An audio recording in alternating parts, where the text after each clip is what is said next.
மாமன் தொகுதிக்கு ஒரு பெண் வேட்பாளராக நிறுத்தப்பட்டிருக்கின்ற வேட்பாளர், ஒரு திறமையான வேட்பாளர், படித்தவர், நம்முடைய குரலை சட்டமன்றத்தில் ஒழித்து நமக்கு என்ன தேவையோ அதை செய்கின்ற நாட்டு மிகுந்த ஒரு வேட்பாளரை நிறுத்தப்பட்டிருக்கின்றார். நான் மாமன்ற உறுப்பினராக, அவர் சட்டமன்ற உறுப்பினராக இருந்து இந்த பகுதிக்கு இன்னும் ஓரளவுக்கு நிறைவான பணிகளை இந்த பகுதிக்கு நாங்கள் ஆற்றியிருக்கின்றோம். கட்டணங்களாக இருக்கட்டும், சாலை வசதியாக இருக்கட்டும், அனைத்துமே இங்கே செய்திருக்கோம். இன்னும் என்ன தேவை நீங்க நினைச்சா கூட அதை செய்யறதுக்கு நாங்கள் தயாரா இருக்கோம். அவங்களுடைய ஒத்துழைப்போடு நான் இன்னும் செய்யறதுக்கு அதிகமான வாய்ப்புகள் எனக்கு கிடைக்கும்.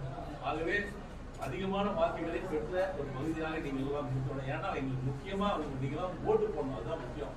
எங்களுக்கு முதல்ல ஒரு எலெக்ஷன்ல கூட ஓட்டு கம்மி ஆயிடுச்சு. இந்த பகுதியில ஓட்டு அதிகமாக ஓடல. அது நாங்களே சொல்லியிருக்கோம், அந்த உண்மையை சொல்லியிருக்கேன். அது மாதிரி நீங்க அந்த மாதிரி நிலைமை நீடிக்க கூடாது. நம்ம பில்டிங்ல இருக்க நம்மளே படிச்சவங்க நம்ம தான் ஓட்டு அதிகமா செலுத்தணும், கடமை அது.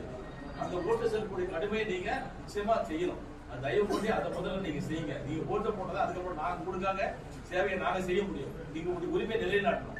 அதுக்கப்புறம் தான் எங்க கடமையை நாங்க செய்ய முடியும். அதை தயவு செய்து நீங்க ஓட்டு போட வரணும், ஓட்டு போடணும்.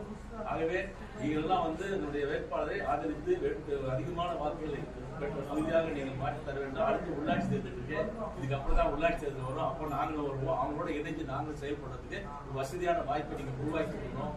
ஆகவே நீங்கள் இந்த ஆட்சியில நல்ல சாதனைகள் பண்ணிருக்கோம், நிறைய செய்திருக்கோம், மக்களுக்காக நிறைய செய்திருக்கோம். மகளிர் ஆகட்டும், பொதுமக்கள் ஆகட்டும், அனைவருக்குமே எல்லா விதத்திலும் ஒரு குடும்பம் எடுத்துட்டா அந்த குடும்பத்தில் யாராவது ஒருத்தராவது நம்முடைய ஆட்சி மூலமாக பயனடைந்தவர்களாக இருப்பார்கள் என்கின்ற நிலையிலே இன்றைக்கு ஆட்சி நடைபெற்றுக் கொண்டிருக்கின்றது.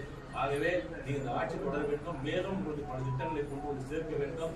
நாங்களும் அவர்கள் இணைந்து இந்த பகுதியில் சிறப்பாக பணியாற்ற வேண்டும் என்று சொன்னால் உங்களுடைய ஆதரவு முழுமையாக எனக்கு கிடைக்க வேண்டும்.